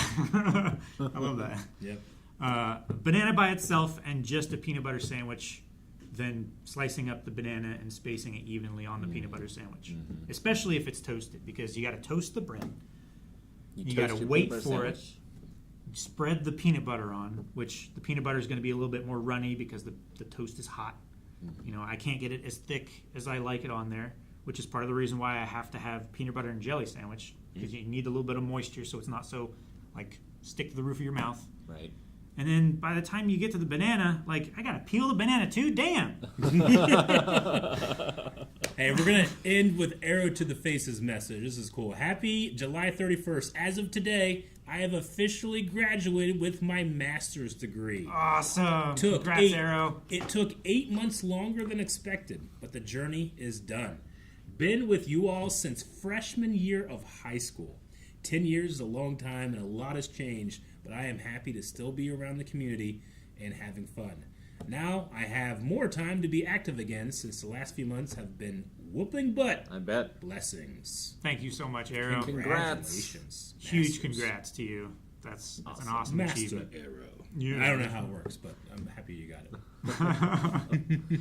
All right, everybody. That was the Blind Wave Podcast. You got to see us record some videos that are going to show up on the channel. If you see those pop up, go to the comments and say, I watched this live at twitch.tv/blindwave or YouTube if you were in the YouTube chat. So, yeah, I think that's it. You guys got anything else? Nope. No. We'll see you tomorrow for Plate up. Plate Up. Up. Edition Yeah. 2. We learned how to make pizzas. And pie. Yep. All right, everybody. We'll see you next time. See you tomorrow. Bye-bye.